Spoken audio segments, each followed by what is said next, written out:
아이고 나집사. 김집사. 야, 거의 친구를 여기서도 만나는구만. 요즘 교회 아주 열심히야. 저녁 예배도 나오고. 내가 또 오늘도 우리 아들내미 둘하고 또 오랜만에 또 발걸음했지. 아들 그 첫째 아들이 주일인가? 그지. 그리고 또 우리 막내 성범이도. 성범이. 그 녀석들 참. 사실 내가 또 고백할 게 있어요. 사실은 이놈들이 공부할 때인데 교회에서 교리학교를 한다고 꼭 가야 한다는 거야.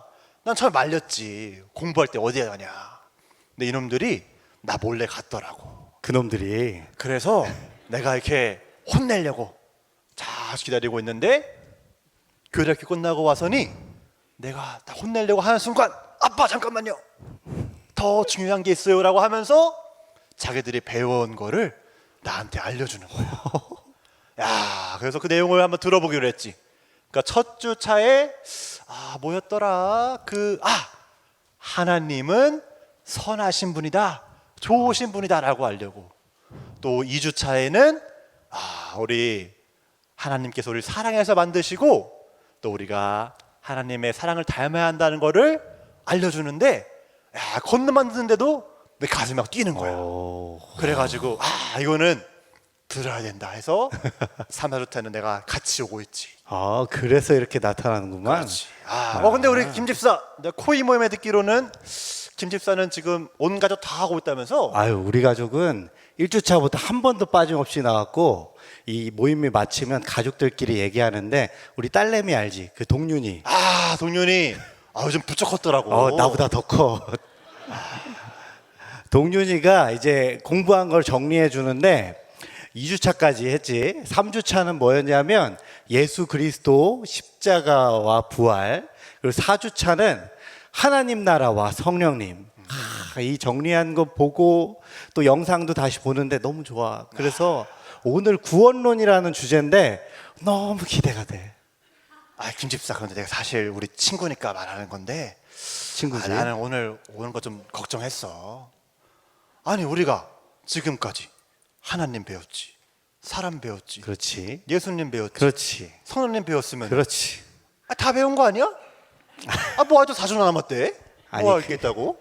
그거는 이제 우리가 믿는 분이 누구냐라고 하는 아주 기초적인 거고 이제 그 믿는 분을 어떻게 믿어 갈 거냐라고 하는 이 믿음의 실천 부분, 그게 이제 남은 4주 동안 배우는 거야. 역시 우리 김집사 똑똑해. 그래. 근데 우리 나집사는 이름이 갑자기 기억 안 나지? 우리 나집사는 구원 받았어? 김집사 또 그런 프라이버시한 부분도 물어보네. 좀 얘기 좀 해봐. 그럼 내가 먼저 물어보지. 김집사는 구원 받으셨나? 나는 받았지. 내가 때는 바야흐로 1992년. 왜 기억 안 나? 왜 강원도 우리 수련회 갔을 때 그때 계셨던 전사님 있잖아. 배 전사님. 배 전사님. 지금 어디 용인에서 목회하신다는 것 같은데 그분 잘하고 있는지 잘 모르겠어. 근데 어쨌든 그분이 그날 밤에 불 다 꺼놓고 오늘 예수님 영접 안 하면 다 지옥 간다 이래가지고 그때 영접 기도하고 나 그때 구원 받았지. 그때. 내가 또 그때도 생생히 기억하지. 사실 나는 그때 구원 받겠다고 영접 기도 안 했었어. 왜냐하면은 내가 생각을 해봤는데 그때 내가 예수님 믿겠다고 성경대로 순종을 하겠다고 하면은 내 남은 인생이 너무 재미없을 것 같은 거야. 그래서 나는 그때 구원 안 했지. 그럼 나 구원 안 받은 건가? 근데 지금 나집사 집사지. 그렇지.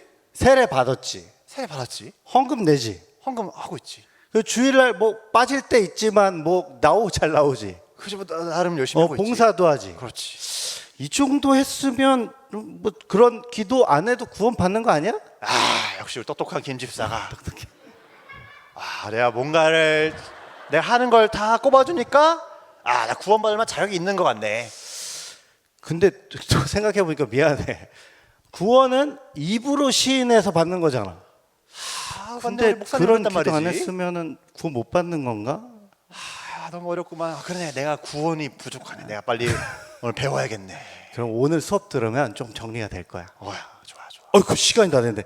자, 우리 같이 갑시다. 우리 강의대로 같이 갑시다. 빨리 들어가자고. 네.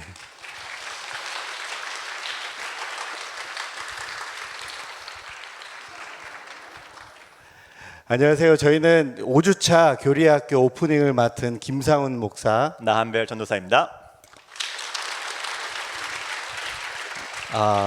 네. 오늘 5주차 교리학교 주제는요, 구원입니다. 구원. 너무나 중요하고 너무나 기초적인 신앙생활의 주제이잖아요. 여러분들 구원 받으셨나요? 구원의 확신이 있으신가요? 네. 두 개 좀 데시벨이 다른 거 아시죠? 구원 받았다라고 물어보면 대답을 하는데 구원의 확신이 있냐 그러면 아리까리하신 분들도 간혹 있는 것 같아요. 그래서 요즘에 이단들이 이 구원이라는 교리를 가지고 상당히 장난을 많이 칩니다. 앞서 우리 나 집사님이랑 김 집사님이 등장해서 얘기했던 것처럼 막 협박해가지고 구원 받아야 돼라고 해서 받는 것도 구원이라고 말할 수는 좀 없겠죠. 그리고 그런 고백도 없는데 교회 생활 조금 열심히 한다고 열심히 한 걸로 구원을 받는 것도 아닌 것 같고요. 그러니까 구원이라는 게 뭔지 좀 아주 기초적인 기본적인 그 이해를 오늘 교수님을 모시고 공부하려고 합니다. 네, 기대가 되시죠? 네, 맞습니다. 저희 또 목사님 다 말씀하신 것처럼 구원이 정말 기본적이지만 너무 중요한 것이기 때문에 오늘 또 저희 장로회 신학대학교에서 신약학을 가르치고 계시는 김홍석 교수님을 저희가 어렵게 모셔서 구원에 관해 들어보려고 합니다. 근데 나 전사님. 전사님 학교를 다니고 있잖아요. 그렇죠. 교수님 수업 들어보셨어요? 제가 아쉽게도 저희 김홍석 교수님의 타이밍이 안 맞아서 수업을 못 들었지만 또 제가 또 사실 특별한 인연이 있습니다. 어떤 인연이? 네, 저희 김홍석 교수님께서는 독일에서 유학하시고 먼저 학위를 취득하시고 박사님 한국에서 이제 목회를 하시려고 신학대학원에 조금 늦게 오셨거든요. 그래서 저랑 같은 해에 입학을 하셨어요.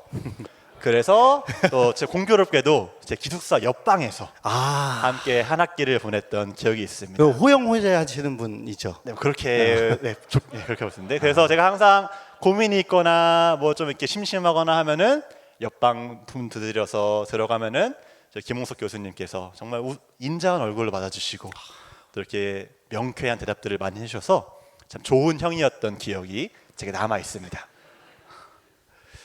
그리고 교수님이 저희 교회 처음이 아니시라고요? 맞습니다. 저희 또 김홍석 교수님은 저희 김선우 목사님 동기이시기도 한데요. 네, 그래서 작년 청년 1팀 여름 수련회 때 김홍석 교수님께서 청년들 대상으로 특강 해주셨는데 그때도 참 은혜롭고 좋은 시간이었어서 오늘도 참 많은 기대가 됩니다. 저도 이렇게 친한 분들이 계신 곳에 오셨으니까 얼마나 부담되시겠어요. 그렇지만 저도 기대가 많이 됩니다. 여러분들 기대되시죠? 그럼 우리 긴장되시지 않도록 우리 큰 박수로 김홍석 교수님을 모시겠습니다.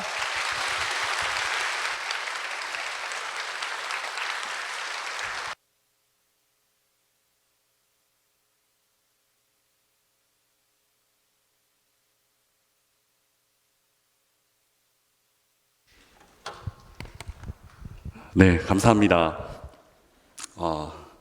제가 떨릴까요? 안 떨릴까요? 네, 친한 분들이 많아도 떨리는 것 같고 이 자리는 두 번째 서는 것 같은데도 첫 번째처럼 또 떨리는 것 같고 하나님 말씀 들고 선다는 게 또 안 떨리면 안 되지 않나 하는 생각도 듭니다. 두렵고 떨리는 마음으로 오늘 구원론, 아까 목사님 질문하셨을 때 구원의 확신이 있으시죠? 하셨을 때 다 아멘 하셔서 저는 그냥 여기서 내려가도 되지 않나 싶은 마음도 드는데 그래도 어떤 게 구원인지 또 그 이론적으로 또 우리가 좀 배워야 될 게 있는지 한번 같이 살펴보는 그런 시간들이 되었으면 좋겠습니다. 구원론 PPT를 보여주시면요. 제게 구원론이라는 강의를 맡아달라고 연락이 왔을 때 사실 좀 당황스러웠습니다. 구원론 그리고 다음 주 제가 종말론 이 두 개를 우리 성도님들이랑 나누게 되는데 구원론, 종말론 둘 다 아까 좀 전에도 설명하셨지만 다 이단들 중에서 구원파 뭐 이런 게 있잖아요. 그리고 또 종말론 하면 종말론적 구원파 뭐 이런 것들이 있어요. 그래서 제가 여기서 혹 뭔가 잘못 이야기를 하면 어떡하나 하는 염려하는 마음에 좀 긴장하면서 준비를 했고, 또 학문적이고 학술적이고 이런 것들보다도 또 우리 어린 친구들도 많이 있고 하니까 좀 더 쉽게, 처음에 준비를 했다가 김태석 교수님이랑 전화 통화를 했어요. 전화 통화를 하니까 김 박사 놀랄 거야 이러시더라고요. 왜요? 그러니까 애기들이 많아. 그래서 분위기 너무 좋은데요 하니까 처음에 김용원 교수님 가셔서 너무 당황하셨대, 그 얘기를 하시더라고요. 그래서 처음에 PPT를 막 준비를 하다가 다시 한 절반 정도를 드러내고, 제가 지금 저희 교회에서는 청소년부를 총괄하고 또 청소년 2부 고등부를 담당하고 있습니다. 그 청소년부 때도 안 쓰는 이모티콘, 그림 이런 것들을 채워 넣느라 또 몇 번씩 수정하고 했었는데, 조금이라도 좀 도움이 되고 같이 은혜를 나눌 수 있는 시간이 되었으면 좋겠습니다. 구원론의 부제목을 뭘로 달까 하는 생각을 하다가 제가 최근에 이런 생각을 했습니다. 나는 자격이 있는 사람인가? 자격이 없는 사람인가?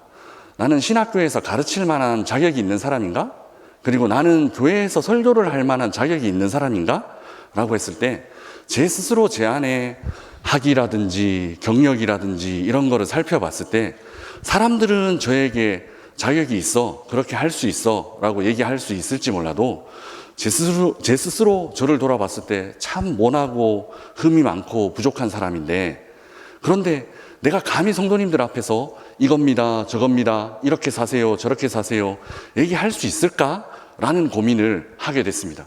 그랬을 때 제게 주신 마음이, 자격이 없는 사람에게 하나님께서 너 자격이 있어 라고 부여해 주시는 측면이 있구나 라는 생각을 하게 됐습니다.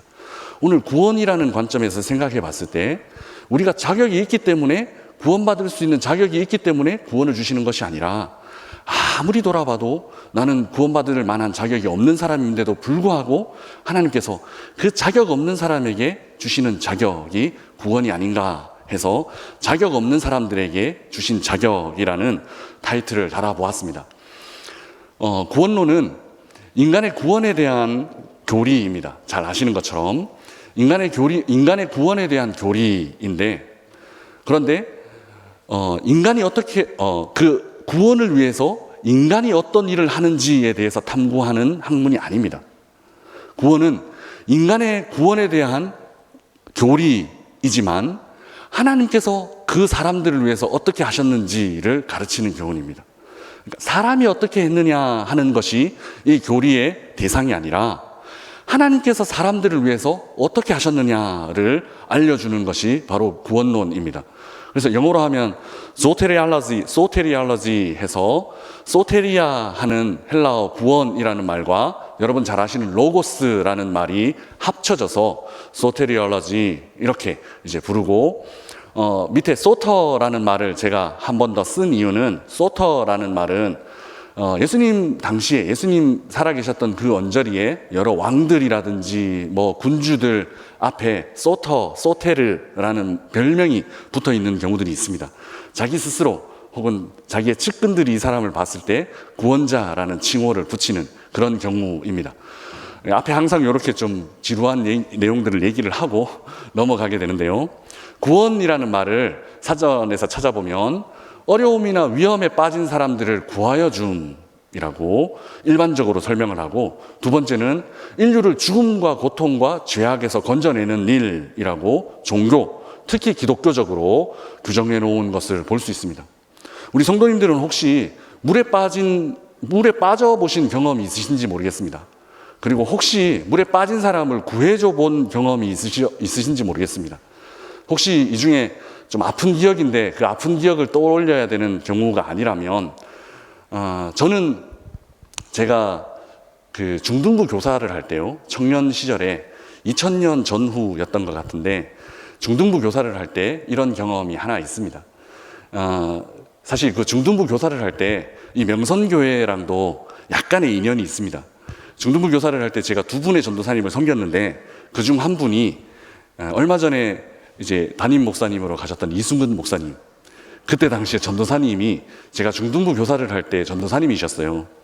모르고 있다가 지난해 여기 청년부 수련회 와서 강의를 할 때까지 모르고 있었어요.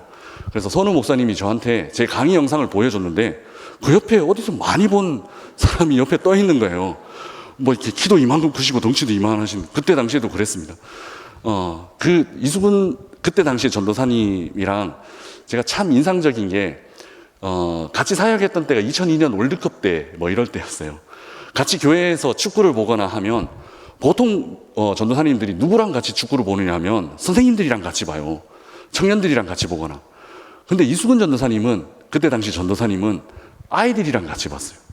중학교 아이들이랑 같이 어울려서 어깨동무하고 보고 응원하고 막 이런 걸 보면서 아, 저분 참 내가 나중에 사역자가 되면 저렇게 사역을 해야 되겠다 하는 마음을 가지기도 했었고, 또 제가 나중에 강의 말미에 설명을 드릴지 아닐지 모르겠지만 독일 가기 전에 굉장히 어려운 상황에서 딱 한 명 생각나는 사람이 있었는데 그게 이수근 목사님이었어요. 그래서 당시에는 저희 교회에서 사임을 하고 대구에 있는 다른 교회에서 사역을 하셨는데 제가 연락해서 목사님 한번 만날 수 있을까요? 연락을 해서 개인적으로 찾아뵙고 만났던 목사님이세요. 그 같은 교회에서 시간은 조금 다르지만 이렇게 만날 수 있으니까 또 이것도 하나님께서 계획하신 일들이 아닌가 하는 생각이 듭니다. 요 에피소드는 이수근 목사님이랑 같이 사역할 때는 아니었고요. 이수근 목사님 오시기 한 해 전쯤의 일인데 그때도 지금쯤 중등부 수련회에 가서 일어난 일입니다. 여기 혹시 중등부 선생님이나 혹시 중등부 아이들 혹시 와 있나요? 네, 어디 여기서, 야, 예. 교회 학교 전체 중에서 가장 어려운 부서가 어딘지 아세요? 중등부예요. 그때 당시에도 그랬어요. 제가 중등부 교사로 일을 할 때도, 그때는 스마트폰도 없었고 아무것도 없었어요. 제가 이름을 부르고, 야, 누구누구야 라고 얘기를 하는데 얘는 대답을 안 해요. 뭐, 마주보고 지금 나는 얘랑 대화하고 있다고 생각하는데 얘는 저랑 대화하는 상황이 아니에요. 그런 이제 중등부 아이들이 제 말을 얼마나 잘 듣든지 그날 제가 무언가 말을 했을 때 아이들이랑 드디어 대화가 됐다. 그렇게 느끼는 순간이었어요. 수련회 둘째 날이었는데 보통 낮에 물놀이 하는 시간이었어요. 제가 중학교 3학년 남자아이들을 불러 모아놓고 야, 너네들 저기 있는 여선생님들 보이지? 저기 있는 여선생님들 옷이 안 젖고 다시 교회로 돌아가면 오늘 저녁 집회 3시간, 4시간 할 수도 있어. 제가 찬양 인도를 했었거든요. 3시간, 4시간 할 수도 있어. 이랬을 때 아이들 눈빛이 달라지는 거예요. 그리고 저는 중등부 아이들이랑 대화를 하고 있었어요. 그리고 이 아이들은 제 그 말을 아주 철떡같이 들었어요.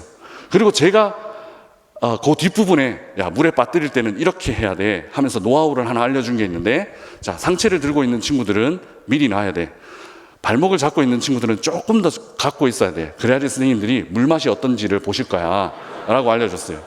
그런데 이 친구들이 제 말을 너무 잘 들은 거예요. 너무 잘 들어서 물이 깊은 물도 아니었고 그냥 무릎까지 오는 그 정도 물이었고, 뭐 폭도 물이 진짜 있는 곳은 한 3m 될까 하고 이제 보가 하나 놓여 있는 그냥 무릎까지 오는 정도의 개울이었죠. 그리고 양쪽에는 수풀이 약간 있고 뚝이 시멘트로 된 뚝이 꽤 뭐 한 6m, 7m 정도 되는 뚝이 이렇게 양쪽에 있는 그런 데였어요.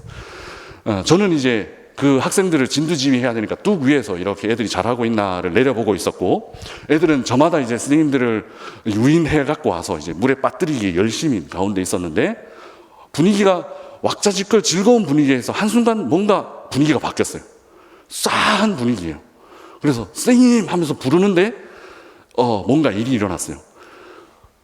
그 친구들은 저한테 무슨 일이 일어났다고 말도 하지 않았고 저는 무슨 일이 있었는지도 알지도 못하면서 뛰어내려갔어요. 슬리퍼를 신고 있었고 그 강둑 6m, 7m 가파른 강둑을 어떻게 내려갔는지도 모르겠는데 뛰어내려갔고 한 여선생님이 물을 먹고 기절해서 누워 있었어요. 그 다음도 저는 기억이 잘 안 나는데 그 선생님을 제가 업었고, 그리고 그 강둑 그 가파른 데를 슬리퍼 신은 몸으로 어떻게 올라왔는지를 모르겠어요. 제가 그때 굉장히 힘이 셌던 것 같아요. 업고는 혼자서도 올라오기 힘든 그 뚝으로 올라왔어요. 올라와서 선생님을 눕혀놓고 뭐 인공호흡이나 뭐 이런 PCR 이런 것까지는 아니고 그냥 이렇게 등을 살짝 받쳐드니까 물을 토하더라고요. 그리고 정신을 차렸고 이제 숙소에 가서 눕혀서 쉬게 했어요. 그 여자분이 지금 저랑 같이 살고 있는 분입니다.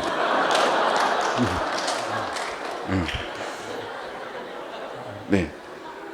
누군가 물에 빠졌다라는 것을 직감하는 순간 저는 제가 이럴 때는 어떻게 해야 돼? 라는 생각하기도 전에 몸이 이미 이 슬리퍼 신은 이 몸으로 내가 저기를 들어갈 수 있을까?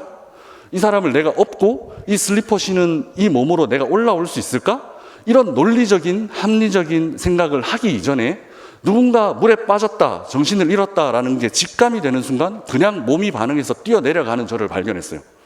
만약에 그때 이분이 저랑 같이 사는 사람이 될 수도 있고, 얼마 전에 아내랑 대화를 하다가 제가 지난해인가 대화를 하다가 무더운 날이었어요. 그래서 물을 좀 사 먹었으면 좋겠대요. 그래서 제가 그거 인터넷 쇼핑에 주문을 해. 그러니까 안 된대요. 왜? 그러니까 택배 기사들 너무 힘들대요. 그래서 제가 대답했어요. 나는. 그때 제가 거의 생명을 구해준 거나 마찬가지인데 그 여자분은 저에게 그 여자분의 우선순위는 택배 기사 다음에 저를 두고 있었어요. 이걸 만약에 이 사실을 알고 있었다면 내 우선순위가 저 여자에게 택배기사 다음으로 내려갈 수 있었다라고 그때 당시에 생각을 했었더라면 내려가는 발걸음이 빨랐을까요? 느렸을까요?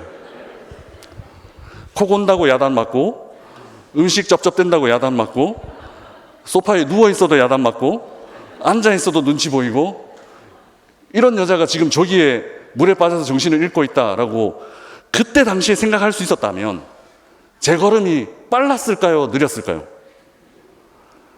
물에 빠진 사람을 구하는 일에 있어서는 이런 생각을 할 겨를이 없어요. 내 아내가 될 만큼 이쁘고 아름답구나. 신앙이 좋구나. 이런 생각을 할 겨를이 없어요. 그냥 몸이 먼저 반응해서 내려갔고 이걸 내가 건져서 다시 올라올 수 있을까라는 생각도 하기 전에 저는 올라왔고 그리고 물을 토해낼 때야 다행이다. 안심했다라는 생각을 했었어요. 제 그 경험이 오늘 이 구원론과 저는 관련이 있다라고 생각을 합니다. 물에 빠진 사람을 구할 때 PPT 네 감사합니다. 물에 빠진 사람을 구할 때 이런 걸 생각하고 구하는 사람이 있을까요? 누군가 물에 빠졌어요. 누가 이쁜가 보자. 누가 내 말을 잘 들을까 보자. 누가 나중에 내 아내가 될 수 있는지 보자. 이런 생각을 하고 구하는 사람이 있을까요? 아니면 물에 빠져서 허우적거리고 있는 사람에게 그러니까 내가 평상시에 수영 좀 하라고 그랬잖아. 평상시에 좀 운동 좀 하라고 그랬잖아. 이렇게 그 잔소리를 하는 사람이 있을까요? 물에 빠진 사람을 발견했을 때는 이런 생각을 하기 전에 먼저 구해놓고 보지 않을까요? 먼저 구해놓고 물이라도 토하고 숨을 쉬는 걸 확인하고 이제 문제가 없겠구나라는 걸 확인하고 왜 그랬어? 이렇게 말하지 않을까요? 사실 방금 전에 말씀드렸던 그 에피소드에 대해서 와이프가 기억했던 거하고 제가 기억했던 거하고 조금 달랐어요. 달라서 와이프는 저는 제 생각에 굉장히 영웅적으로 그때 잘 대처했다. 죽어가는 한 사람을 살렸다라고 기억하고 있었고 와이프는 니 때문에 죽을 뻔했다라고 기억하고 있었어요. 그래서 그도 그럴 것이 와이프는 정신을 잃고 있는 상태였기 때문에 제가 그 길을 내려가서 그 와이프를 업고 올라와서 그 길을 다시 올라와서 물을 토하게 만들어서 다시 살리는 거를 하나도 몰랐던 거예요. 그래서 최근에 제가 설명해 줬어요. 그 길이 어땠는지 알아? 그 길이 10m 넘는 길이었어 라고 내 발에는 거의 다 떨어져가는 신발을 신고 있었는데 사실 평지에도 그거 신으면 쭉쭉 미끄리는 그런 신발이었어. 그걸 신고 내가 무릎 까질지 넘어질지 모르는 상황에서 내가 뛰어들어가서 내가 당신 구해준 거야. 이러니까 그랬어 이러더라고요. 진짜 영혼 없는 목소리로 그랬어 이러더라고요. 최근에 들어서야 이제 저의 기억과 와이프의 기억이 이렇게 살짝 이제 겹쳐지는 부분들을 만들 수 있었는데 물에 빠진 사람을 구하는 일에 있어서는 그렇습니다. 요 물에 빠진 사람을 구하는 요 고려를 구원론과 관련된 질문으로 조금 바꿔보면 이렇습니다. 구원의 자격과 관련해서 누가 구원을 받을 자격이 있는 사람인가? 라는 말을 던질 수 있습니다. 그러니까 나는 뭐 했어? 아까도 나는 새벽기도 나와. 나는 뭘 해? 11조를 해. 그러면 구원받을 수 있는 자격이 되는 것인가? 그리고 이 문제와 거의 똑같은 질문이긴 한데요. 구원의 주체가 무엇인가? 내가 11조를 하기 때문에, 내가 새벽 예배를 나오기 때문에, 내가 기도 생활을 하기 때문에, 내가 주일학교 교사로서 헌신을, 봉사를 하기 때문에 구원받는 것인가? 라는 문제랑 겹쳐서 한번 생각해 보는 시간을 갖겠습니다. 먼저 구원의 자격은 어떤 것이 있을까요? 여러분이 생각하는 나 정도면 구원받을 수 있겠어? 아니면 저 장로님 정도는 구원받을 수 있겠어? 라는 그런 조건에는 어떤 것이 있을까요? 이것이 사람의 구원론과 관련되어 있는 첫 번째 가장 큰 착각 중에 하나입니다. 구원받을 만한 조건을 갖고 있어서 구원받는다라는 인간 안에, 나 안에 혹은 저 사람 안에 구원받을 만한 조건이 있기 때문에 구원받는다라는 것이 구원론과 관련되어 있는 첫 번째 가장 큰 착각입니다. 요한복음에는 이와 관련해서 구원 정반대인 두 사람이 등장합니다. 정반대인 캐릭터가 어떤 게 있을까 해서 좀 요즘 제 딸들이랑 아빠는 뭐예요? 뭐 INFP예요? 뭐 이런 거를 얘기를 하게 되더라고요. 정반대의 인물이래요. ESTP, INFJ. 제가 잘 몰라서 저희 딸한테 물었습니다. 이 둘이 같이 있으면 어떻게 될까? 같이 못 있어요. 이러더라고요. 저런 사람처럼 정반대의 인물이 요한복음에는 두 사람이 나옵니다. 우리 주일학교 친구들도 잘 아실 텐데 제가 이 PPT를 만드느라 나머지 PPT 절반을 버렸습니다. 요한복음 3장 1절 같이 한번 읽어보겠습니다. 시작.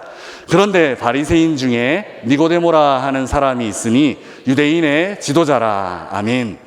구약 성경에는 어떤 경우에 한 사람에 대한 인포메이션을 굉장히 상세하게 설명합니다. 그건 중요하기 때문입니다. 오늘 이 본문에서 3장 1절에서 우리는 니고데모라는 이름을 가진 남자의 정보를 발견할 수 있습니다. 그것은 성별은 남자였고요. 민족은 유대인이었습니다. 종교는 유대교 바리새인이었고 사회적인 신분으로는 유대인 지도자, 오늘날로 치면 국회의원급의 거의 상위 0.1%에 가까운 그런 사람이었습니다. 이 사람이 자기 구원의 문제를 갖고 밤중에 저 뒤에 그림에 보면 달도 떠 있고 별도 떠 있죠. 예수님을 찾아갔습니다. 아무도 자기를 보는 사람이 없을 때 찾아갔습니다. 그리고 나 정도면 되지 않았습니까? 라는 마음으로 찾아갔을 거예요. 그때 예수님의 대답이 이겁니다. 니고데모, 사람들이 생각했을 때는 거의 100%. 아니, 이 사람이 만약에 천국 못 가면 누가 천국 갈 거야? 라고 사람들의 조건으로는 가장 완벽한, 거의 완벽한 조건을 갖고 있는 이 사람에 대한 예수님의 평가는 이겁니다. 3장 3절 중에서 같이 읽어보겠습니다. 시작.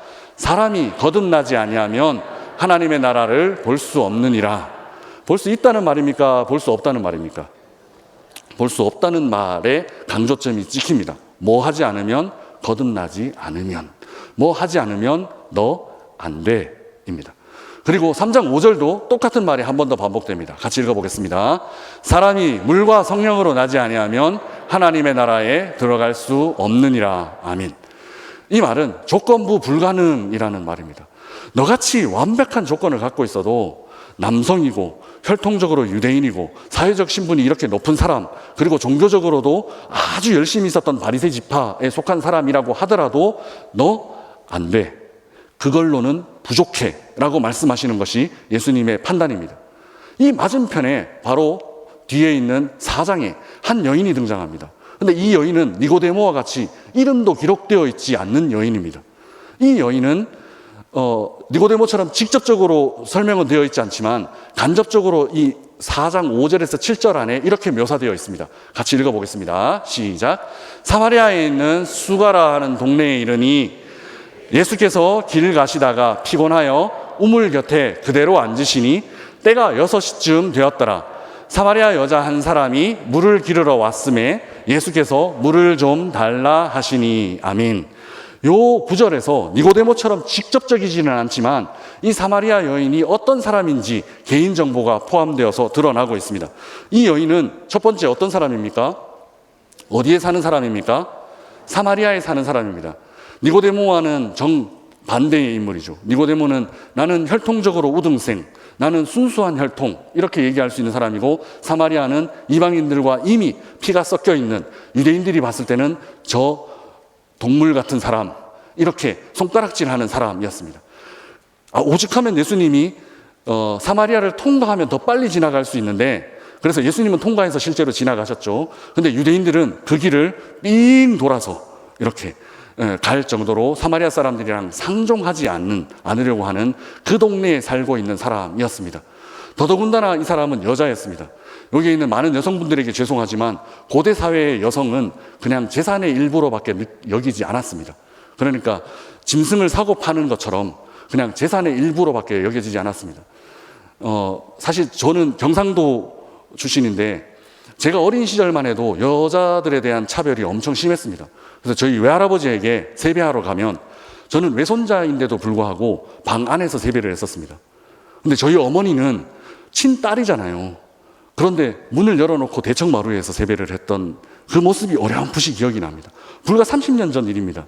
30년 전만 해도 남자 여자의 차이가 있었습니다. 그런데 이 당시에는 그것보다도 훨씬 더 심한 차별이 있었습니다. 여성이 한 인물로 등장을 합니다. 마지막으로 이 여성은 6시쯤 돼서 물을 길러 나오는 여성이었습니다. 6시라는 말은 정오라는 말이죠. 해가 쨍쨍 내리쬐는 때고, 제가 청년 시절에 아랍에미리트 중동 지역에 단기 선교를 간 적이 있는데, 점심때에 움직이는 사람은 선교팀이 저희들밖에 없었어요. 가게 문들도 다 닫혀 있고 너무 더우니까 다 집안에서 쉬고 있는 그때였습니다. 사람들이 아무도 다니지 않으니까 나왔던 여자였습니다. 사람들이랑 만나기 꺼려하는 무슨 문제가 있는 사람이었습니다. 이 사람, 그러니까 이 사람은 한마디로 니고데모랑 정반대로 이 여자는 안 돼. 이 사람은 안 돼. 다른 사람 다 되더라도 이 사람은 불가능해 라고 사람들 머릿속에 있는 사람이었습니다. 다시 한번 정리해보면 이 사마리아 여인은 이름도 나오지 않는 여성으로 묘사가 되고, 민족도 사마리아인, 유대인들이 짐승처럼 취급하는 사마리아인이었습니다.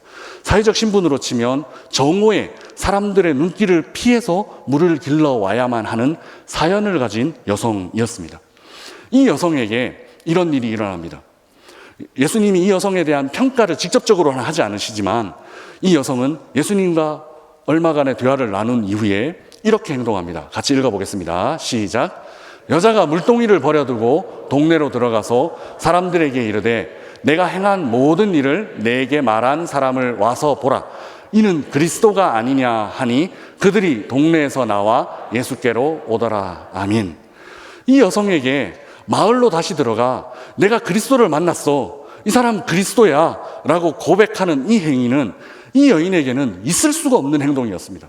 왜냐하면 방금 전까지만 해도 이 여인은 그 사람들의 시선이 두려워서, 그 사람들의 시선을 피하기 위해서 햇볕이 쨍쨍 내리쬐는 정오에 우물에 물 길러 나와야 했던 여인이었기 때문입니다.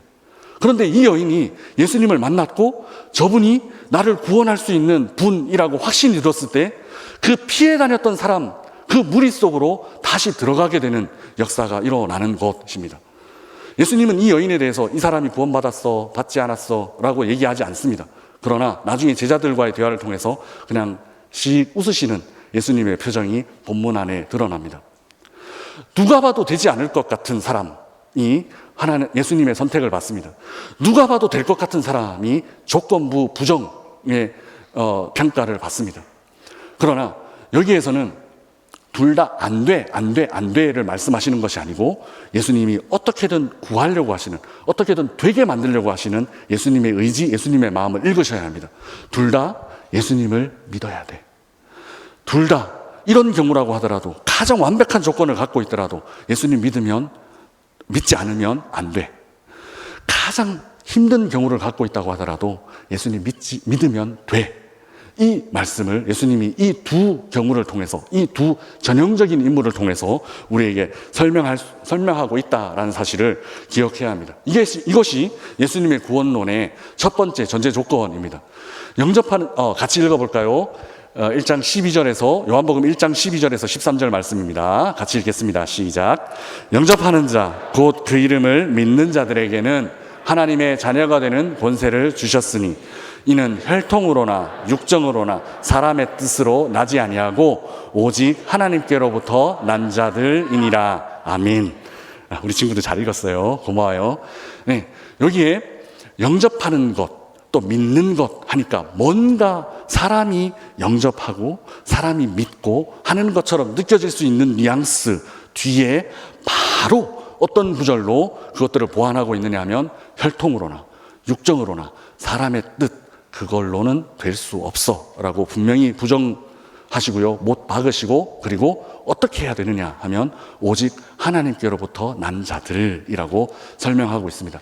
이 말은 사실 순서는 제가 3장을 먼저 설명하고 1장을 설명하는 바람에 뒤바뀌었지만, 이 말은 우리가 조금 전에 읽었던 니고데모에게 말씀하신 사람이 거듭나지 아니하면 하나님 나라를 볼 수 없느니라 라는 말과 이어질 수 있습니다. 거듭난다라는 말에 우리 성도님들이 약간 오해를 하실 수 있는데, 이거는 그냥 한 번 더 태어나면 되는 거 아니야? 두 번째 태어나면 되는 거 아니야? 라고 얘기할 수 있지만, 성경은 분명히 방향성을 나타내고 있습니다. 그 방향성은 오늘 이 13절 말씀에 하나님께로부터 난 자들, 거듭나긴 나야 되는데, 다시 태어나야 되는데, 그것은 물과 성령으로 하나님께로부터 난 자들만 구원받을 수 있다라는 것입니다. 사람의 조건 아닙니다. 사람이 열심 아닙니다. 하나님께로부터 난 자들이 구원을 받습니다. 에베소서에도 동일한 맥락의 말씀이 있습니다. 같이 한번 읽어보겠습니다. 시작.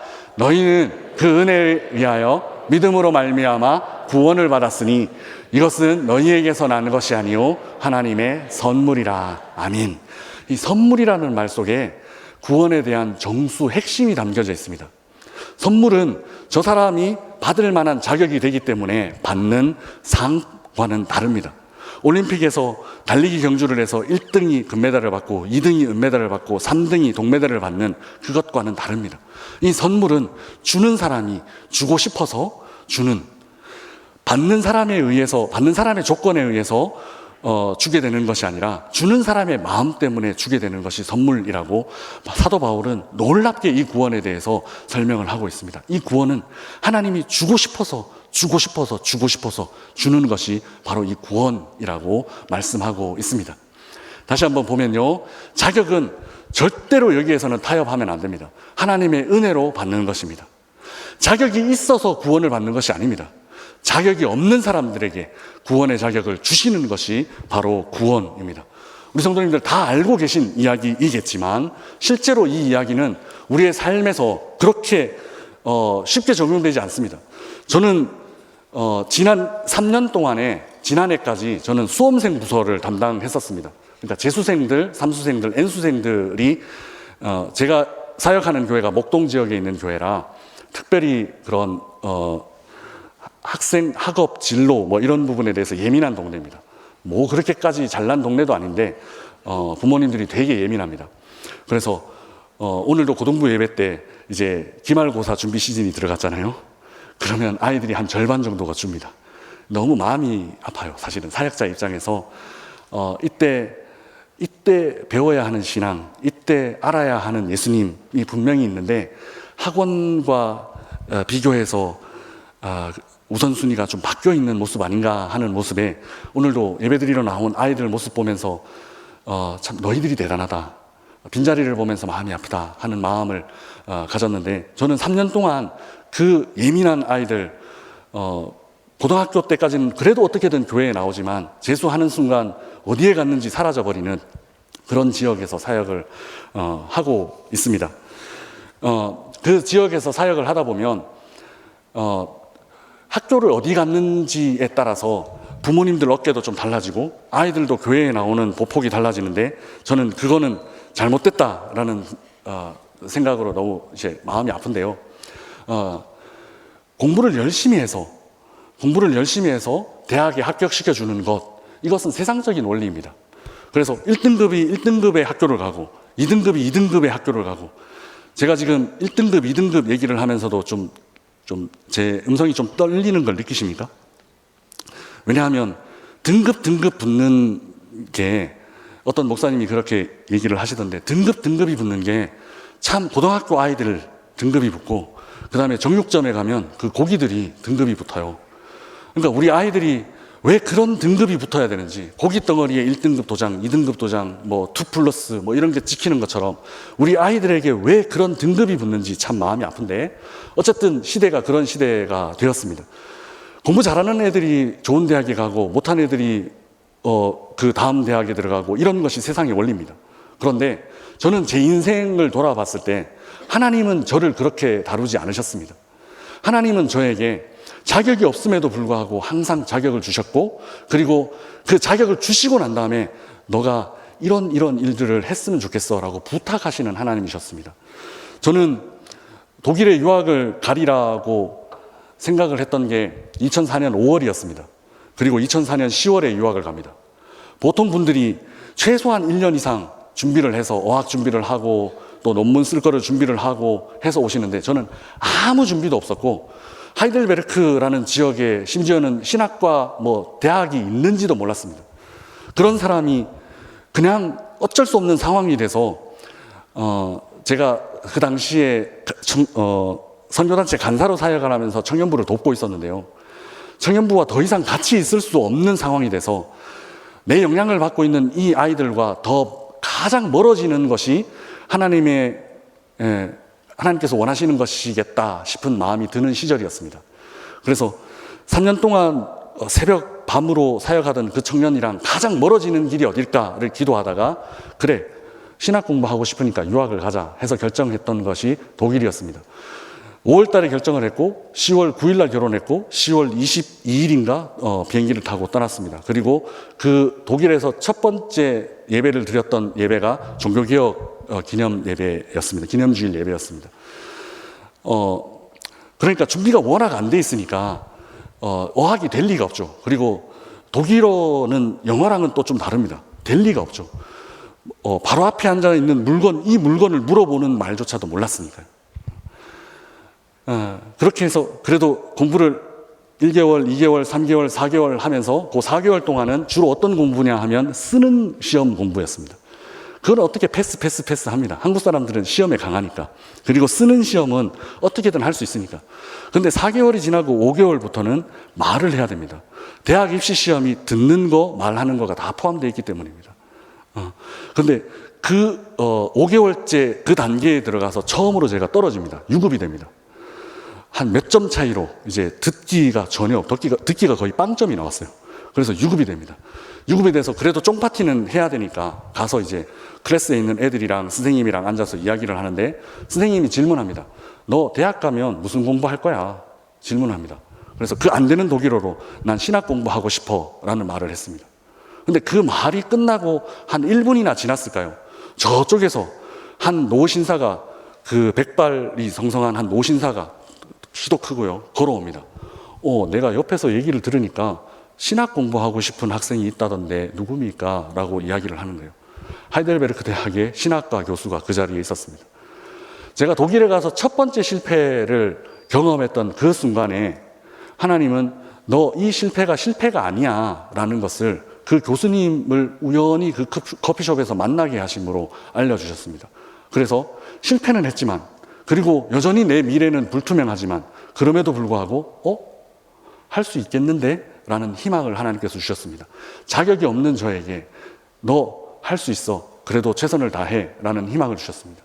두 번째 사건은, 그렇게 한 10개월 만에 독일어 시험을 합격해서 하이델베르크 대학에 들어갑니다. 하이델베르크는 독일 최고의 대학입니다. 오해하실 수도 있는데, 재수없게 자기 입으로 최고의 대학 이렇게 얘기하나 하실 수 있는데, 사실 신앙인들은 좀 재수 없는 사람입니다. 왜냐하면 하나님의 은혜가 너무 크거든요. 그래서 그걸 자랑하고 싶은데, 그래서 재수 없게 들릴 수 있습니다. 그런데 본인은 압니다. 이게 내 자랑이 아니라는 걸. 나에게 역사하신 하나님에 대한 자랑이지 내 자랑이 아니라는 걸 압니다. 자격이 없는 사람에게 주신 하나님의 은혜에 대한 자랑이지 내가 어떻게 했고 한 내 자랑이 아니라는 걸 여기 있는 모든 분들은 알고 계실 겁니다. 그렇게 10개월 만에 독일 최고의 대학에 들어갔는데요. 요 고자는 사실 높을 고자가 아니고 옛 고자입니다. 제일 오래된 대학입니다. 630년이 넘은 대학입니다. 조선시대 이때 설립된 대학입니다.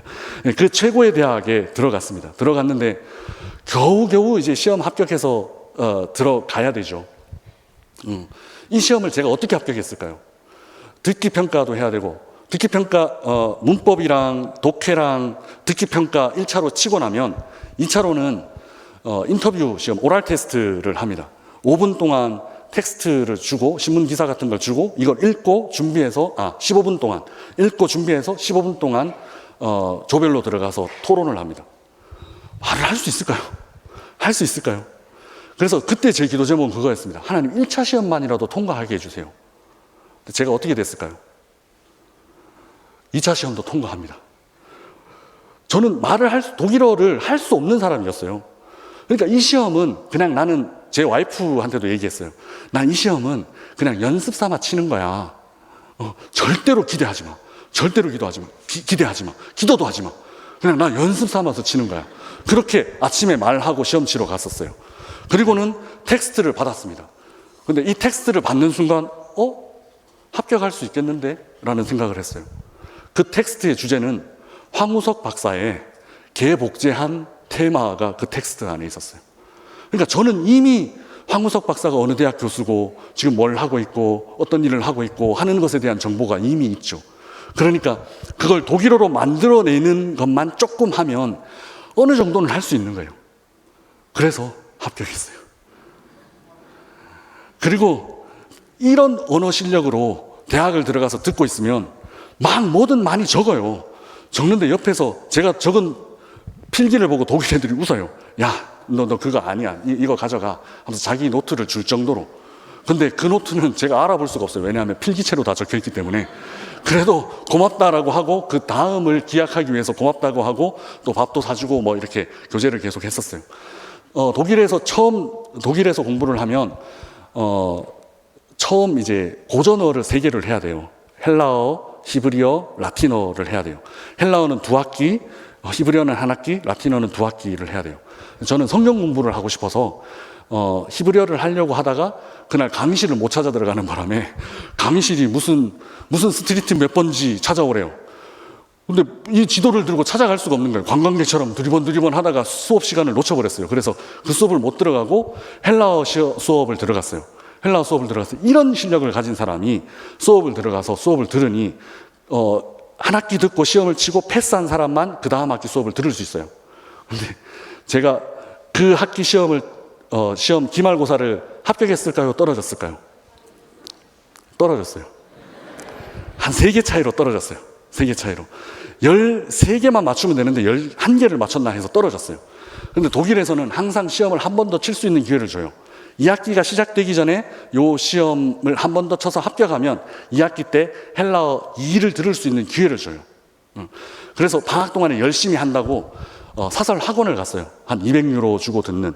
그런데 헬라어 1을 들을까 2를 들을까 하다가 1은 한 학기 했으니까 2를 준비할 겸 해서 2를 하자 하고 2를 들어갔어요. 2를 들어갔는데 처음부터 플라톤의 파이돈을 꺼내서 첫 페이지를 막 읽기 시작하는 거예요. 오, 이거는 내가 할 게 아니다 하고 쉬는 시간에 선생님 이거는 내 수준이 안 됩니다 하고 다시 헬라어 1을 복습하는 반을 들어가서 그 다음 학기 시작할 때 시험을 쳤어요. 합격했을까요? 떨어졌을까요? 합격했어요. 당당하게 2개 차이로 합격했어요. 네, 2개 차이로 합격을 해서 그 학기 수업을 들었어요. 이게 독일 애들한테도 굉장히 어려운 수업이에요. 그 수업에는 법학과, 고문헌학과 이런 애들이 다 들어오는 수업이라서. 그래서 처음에는 120명 정도가 듣는데 마지막에 시험은 한 40명 정도 치는 그런 수업이에요. 근데 제가 마지막 기말고사 때 이 시험을 합격했을까요? 떨어졌을까요? 합격했어. 뭐라고? 떨어졌다고? 아니야. 합격했어. 합격했는데 요 스토리도 그래요. 저도 이 시험은 필기는 어느 정도 가능했어요. 텍스트가 나오고 사전도 볼 수 있고 사전도 헬라어 사전, 한국어 사전 다 볼 수 있어요. 그래서 번역은 어떻게든 하겠어요. 그리고 문법도 한국 사람들은 문법은 거의 100점을 맞아요. 하겠어요. 근데 문제가 뭐냐면 그 다음 오랄 테스트예요. 1차 필기 시험을 치고 나면 2차 오랄 테스트를 치는데 2차 오랄 테스트는 또 마찬가지 방식이에요. 텍스트가 나오고 15분 동안 준비하고 그리고 15분 동안 시험을 치는 거예요. 자, 1차 이때도 제 와이프에게 똑같은 얘기를 했어요. 나 시험 삼아 치는 거야. 2번째 시험 더 잘 볼 수 있도록 시험 삼아 치는 거야. 내 실력으로는 절대로 합격 못해. 기대하지 마. 기도도 하지 마. 그러고는 시험 치러 갔어요. 제가 합격했어요. 왠지 아세요? 텍스트를 뽑았어요. 여러 가지 두루마리가 있는데 텍스트를 딱 뽑았어요. 그 텍스트를 읽는 순간 나는 합격이다 생각했어요. 왜 합격이라 생각해요? 그 텍스트에는 플라톤의 파이론 1페이지가 기록되어 있었어요. 이미 한번 봤던 그 내용이 기록되어 있었어요. 그리고 저는 그때부터 도서관 문이 열리면 도서관 문을 여는 사감과 같이 도서관에 들어갔어요. 그리고 도서관 문을 닫는 그 사감이 문을 닫을 때 같이 나왔어요. 그렇다고 해서 사감이랑 친했던 건 아니에요. 무뚝뚝한 독일 그 양반, 진짜 매번 인사해도 인사도 안 받아주는 그 양반, 매번 인사하면서 그렇게 왔어요. 시험 칠 때가 되면 그렇게 최선을 다해서 공부했고, 그리고 도서관이 열리면 항상 그 자리에 앉아서 항상 그 자리에서 하루 종일 거의 공부를 했어요. 한날은 책을 챙겨서 이렇게 나오는데, 노트북 얹고 책 얹고 이렇게 해서 일어서서 나오는데, 여기에서 아마 저 뒷문까지가 제 책상에서 나가는 문이었을 거예요. 저기를 나가는데 한 20분 걸렸어요. 허리가 너무 아파가지고 이거를 내가 걸어가면 책을 떨어뜨릴 것 같고, 이거를 다시 책상으로 돌아가자니 못 돌아갈 것 같고, 그래서 진짜 1분에 한 30cm씩 그렇게 걸어가서 그 허리가 고장 날 정도로 그렇게 공부를 했었어요.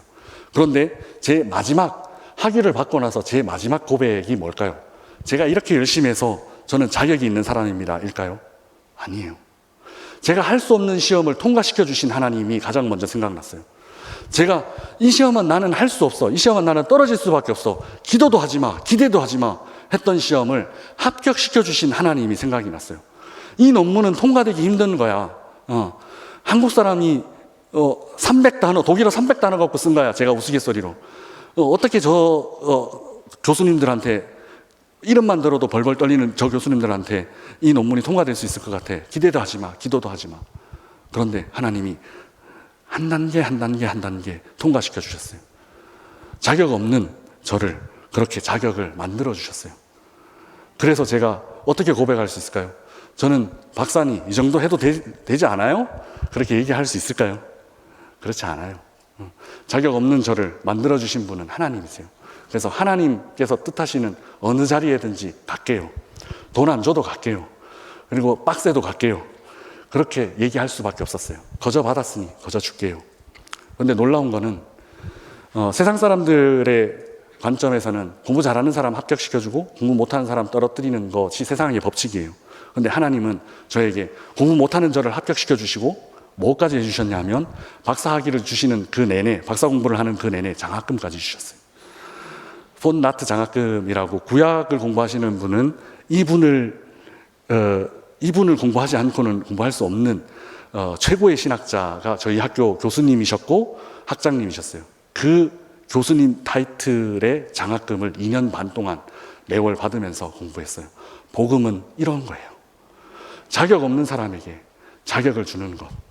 아무것도 할 수 없는 물에 빠진 그 사람, 그냥 손 들고 허우적거릴 수밖에 없는 그 사람에게 이쁜지 안 이쁜지, 공부 잘하는지 안 하는지 테스트 하지 않고 그냥 그 빠져가는 사람 급하게 그냥 일단 구해놓고 보는 것, 배 위로 건져 올려놓고 보는 것, 육지로 건져 올려놓고 보는 것, 그것이 하나님의 구원의 방법이에요. 그런데 우리의 구원의 여정은 여기서 끝나지 않습니다. 제가 너무 중간에 PPT를 보여주시면 조금 스킵을 하고요.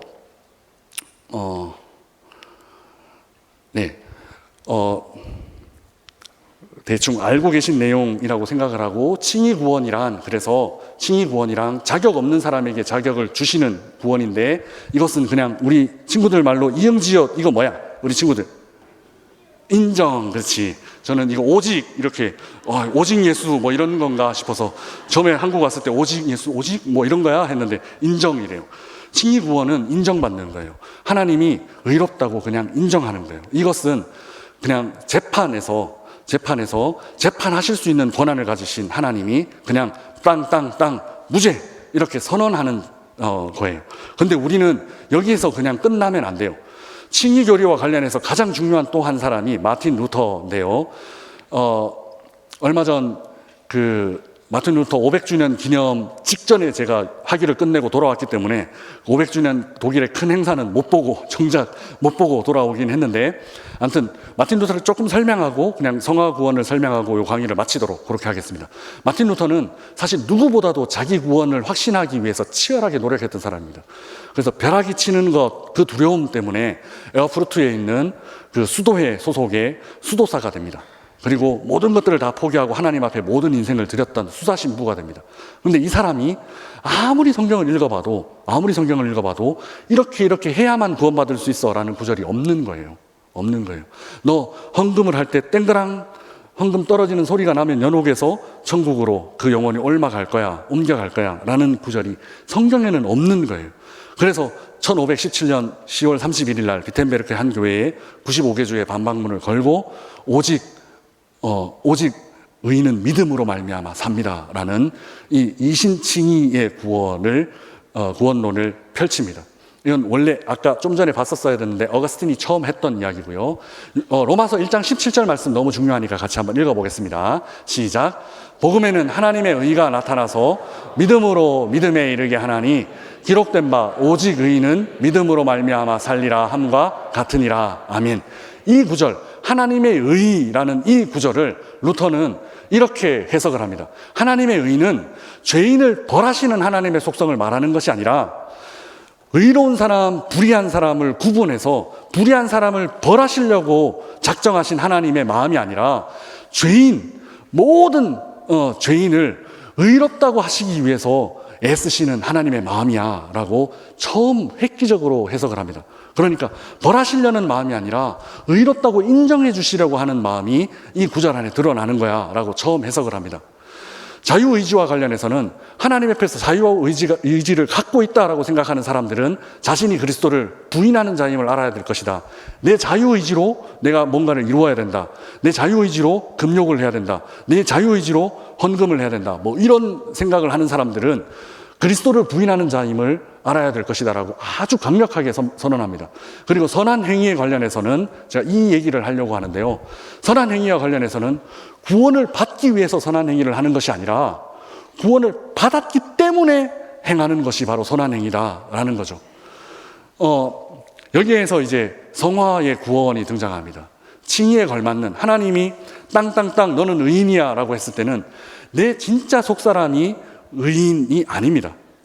그냥 판결해 주시는 판결이 의인이라는 겁니다. 그러니까 법정적 칭의라는 말을 씁니다. 그 판결로만 의인이지 실제로 내 모습은 의인이 아닙니다. 그래서 이제부터 그 의롭게 된 사람이 하나님의 그 나를 의롭게 해주신 그 은혜에 걸맞게 사는 삶의 내용으로 채워나가는 것이 바로 성화구원입니다. 한국교회에서 이 성화구원에 대한 내용들을 참 많이 놓치고 살았습니다. 그동안 이 과정은 예수님 믿고 난 다음에 하나님이 바로 천국으로 데려가지 않습니다. 예수님 믿고 난 다음에 얼마 동안 이 땅에서 계속 살아가게 합니다. 그 살아가는 기간 동안 하나님을 닮아가는 과정, 열매를 맺는 삶을 살도록 인도하시는 겁니다. 저는 어렸을 때 최초로 이 책을 읽었습니다. 왕자와 거지. 이 책은 제가 최초로 처음 첫 페이지를 펼쳐서 마지막 앉아있는 그 자리에서 마지막 페이지를 덮고 일어났던 책입니다. 그러니까 밤 한 11시 반 정도에 초등학교 4학년 때 요때 제가 첫 페이지를 열고 마지막 페이지를 딱 읽고 나서 덮었던 책인데요. 왕자와 거지, 원래 거지였는데 왕자 옷을 바꾸어 입으면서 왕궁에 들어가죠.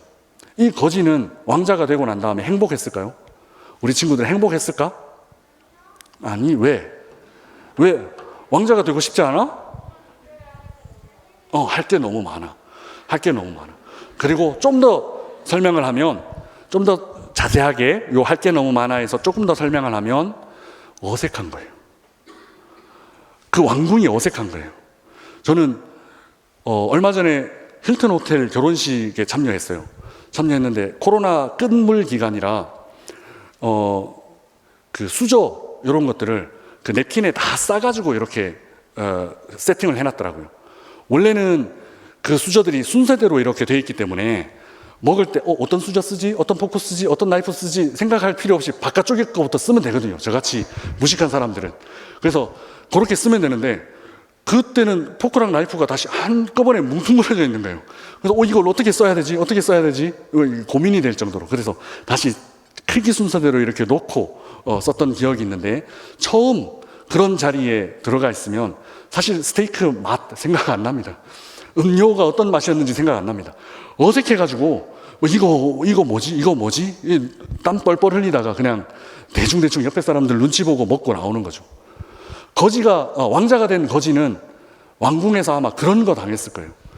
이거 어떻게 먹어야 되지? 그러다가 손으로 막 집어 먹기도 하고, 이거 어떻게 해야 되지? 왕자는 어떻게 해야 되지? 왕은 어떻게 해야 되지? 어떻게 품위스럽게 일해야 되지? 그런 거 모르니까 그냥 이 옷은 어떻게 입어야 되지? 그렇게 살았을 거예요. 그냥 너무 어색한 삶을 살았을 거예요. 마찬가지로 우리 신앙인들도 마찬가지예요. 저는 인류 역사상 가장 운 좋은 사람이 예수님 옆에서 죽은 강도라고 생각을 하는데요. 이 세상에서 자기 쾌락들 다 누리다가, 자기가 누리고 싶은 것들 다 누리다가, 아까 우리 집사님인지 전도사님인지 목사님인지 그분 얘기하신 것처럼 나는 아직 이 세상에서 누리고 싶은 게 많아, 이렇게 얘기하는 것처럼 이 세상에서 젊은 시절에 누리고 싶은 건 다 누리다가 마지막에 럭키, 옆에서 죽은 사람이 예수님이네? 예수님, 나도 죽고 난 다음에 천국에 데려가게 해주세요. 오케이, 네가 오늘 밤에 나와 같이 낙원에 있을 거야 라는 말을 듣고 마지막에 회심해서 천국 간 사람이에요. 얼마나 운이 좋아요. 근데 저는 얼마 전에 역사상 가장 운 좋은 사나이의 불운이라는 제목으로 설교를 한 적이 있어요. 이 사나이가 천국에 갔다고 생각해 보세요. 그날 밤에.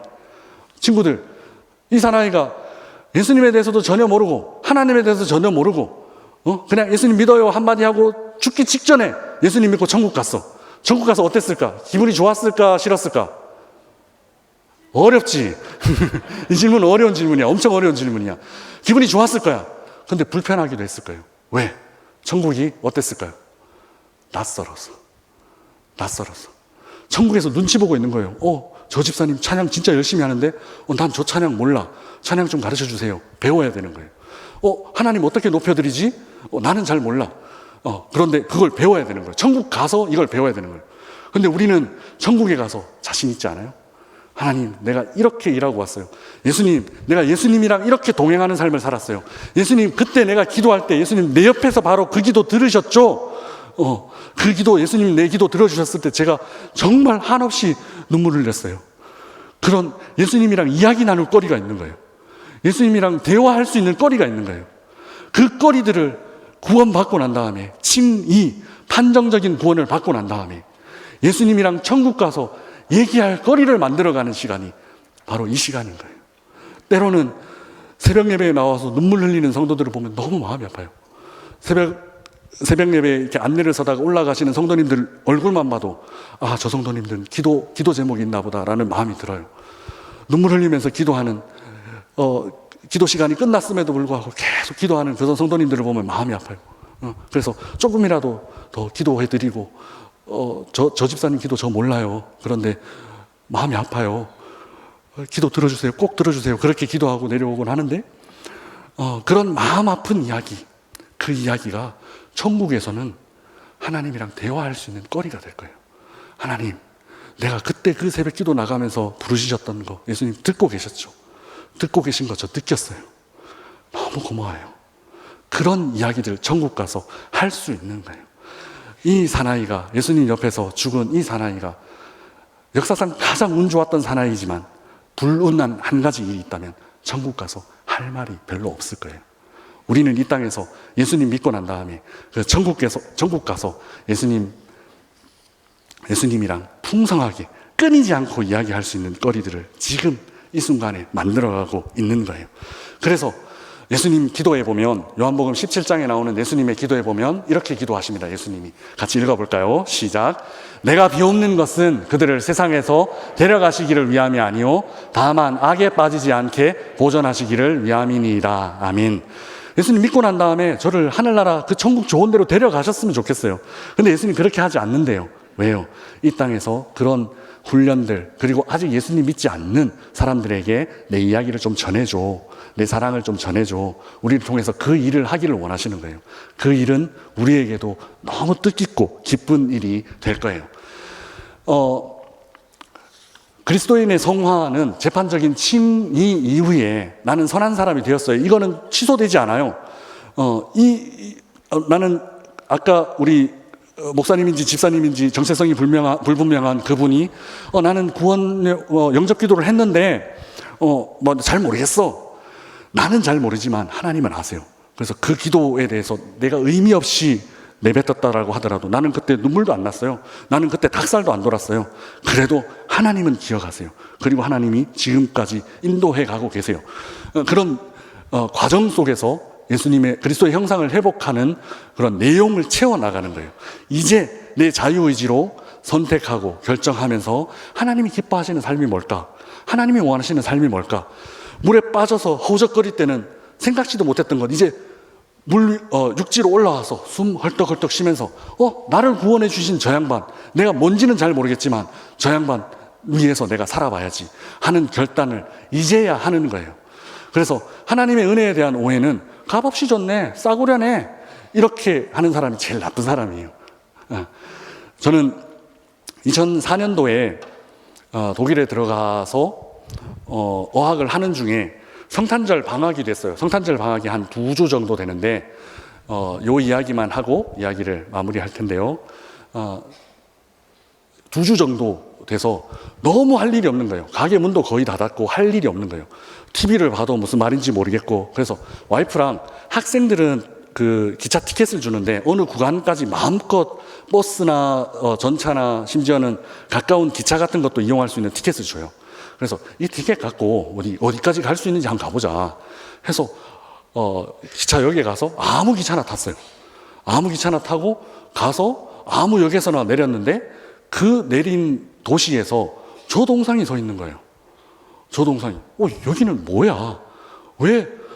그때 당시 저는 신학을 하지 않은 상태였기 때문에 마틴 루터 같은데 조동상이 왜 저기 서 있지? 라고 생각했어요. 그리고는 잊어버리고 있었는데 그로부터 한 10년 뒤에 제가 그 도시에 있는 한인교회에서 사역을 합니다. 그리고 알게 됩니다. 저 도시는 마틴 루터가 1521년도인가 2003년도인가에 재판을 받았던 도시 보름스라는 도시입니다. 그 도시에는 마틴 루터가 여기 서 있었다라는 현판과 함께 요 구두 자국을 뒀어요. 저는 그 교회에 매주 이제 사역을 하러 다니면서도 저게 어디 있는지를 봤어야 되는데, 그리고 제가 사진을 찍어 왔어야 되는데, 뭐 다음 주에도 볼 수 있고 다음 주에도 볼 수 있는데 라고 하다가 결국 못 보고 왔어요. 결국 못 보고 왔는데, 어쨌든 동상 요 마르틴 루터 상 바로 밑에 있는 문구에는 이렇게 적혀 있어요. Hier stehe ich, 나는 여기 서 있습니다. Ich kann nicht anders, 나는 다른 것을 할 수 없습니다. Gott helfe mir, 아멘. 하나님 나를 도우소서, 아멘. 이 고백을 합니다. 이 고백은 마틴 루터가 황제 앞에서 재판을 받을 때 지금 너가 얘기했던 그 교리 다 아니라고 말해, 거부해 라고 했을 때 마틴 루터가 하루만 시간을 더 주세요 라고 얘기를 하고 하루 동안 기도하는 시간을 가집니다. 그리고 나서 고백하는 고백이 저 고백입니다. 마틴 루터는 당시에 이 땅에서 세속적인 권력 중에 가장 많은 권력을 갖고 있었던 황제 앞에 섰습니다.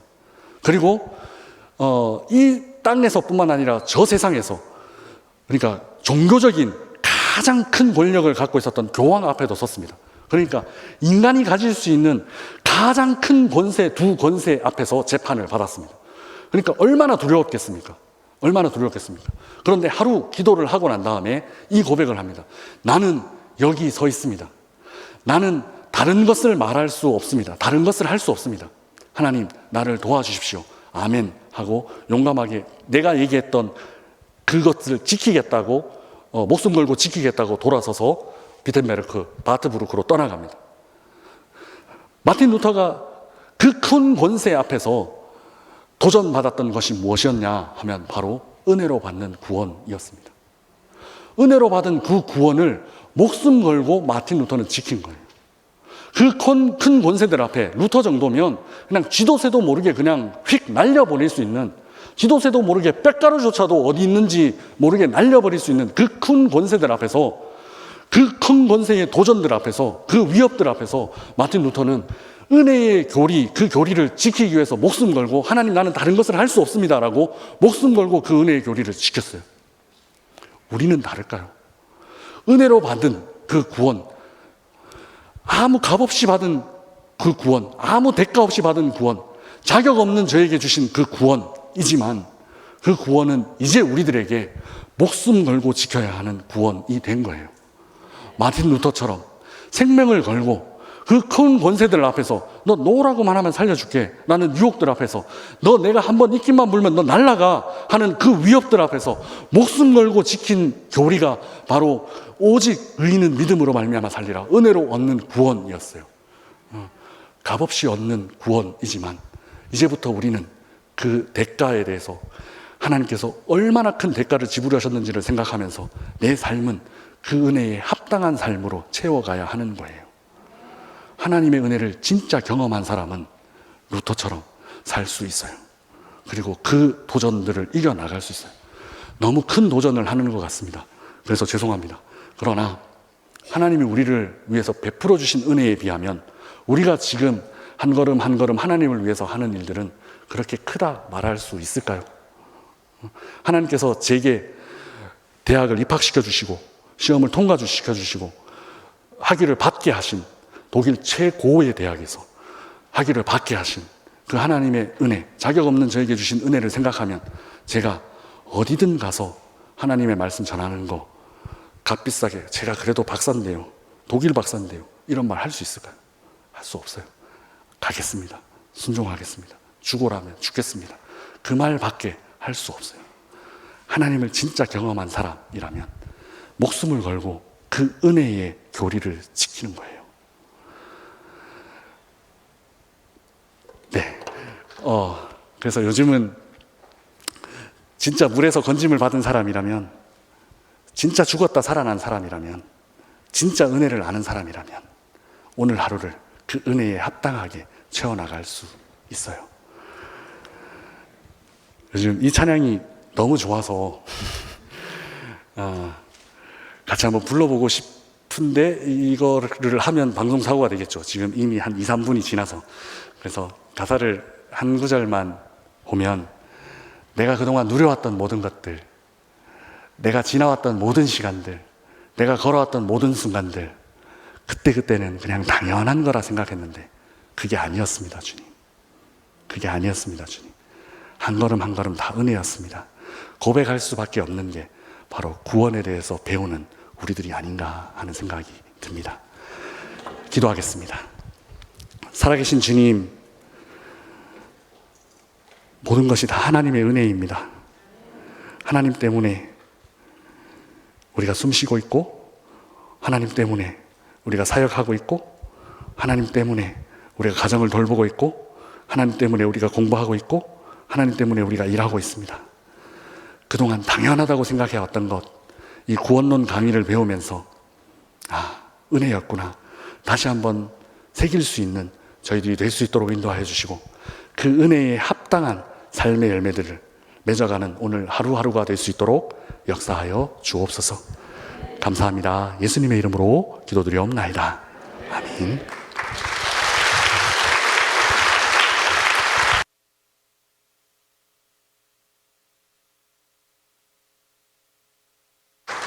강의 감사드립니다. 우리 이 시간 자리에서 함께 일어나서 찬송가 292장입니다. 찬송가 292장입니다. 주 없이 살 수 없네 죄인의 구주여, 그 귀한 몸의 피로 날 구속하소서. 구주의 사랑으로 흘리신 보혈이 내 소망 나의 위로 내 영광 됩니다. 주 없이 살 수 없네 나 혼자 못 서리. 힘없고 부족하여 지혜도 없도다. 내 주는 나의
하나님 아버지, 이 밤에 저희를 귀한 강의를 들을 수 있는 자리에 불러주셔서 감사합니다.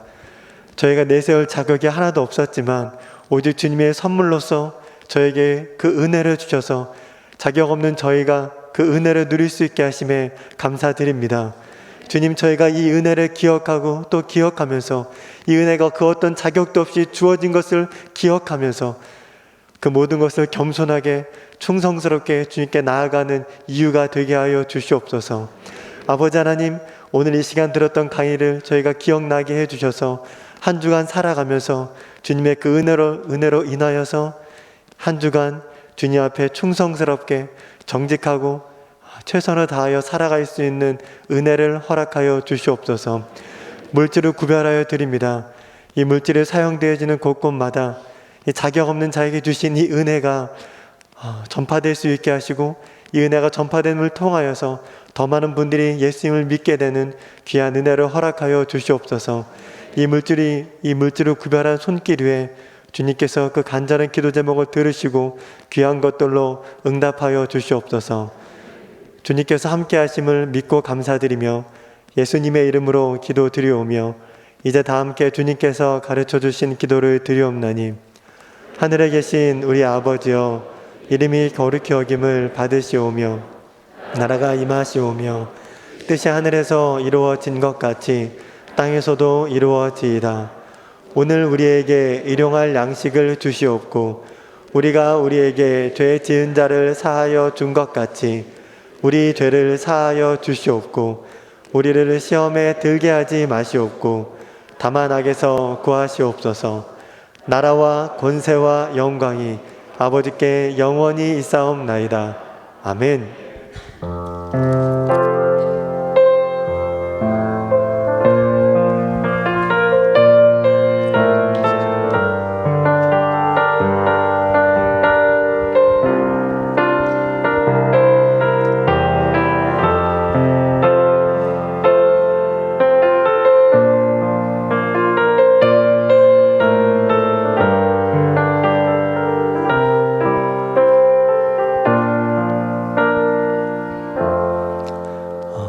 강의를 마쳤습니다. 평안한 밤 되시고 내일 새벽에 또 뵙겠습니다.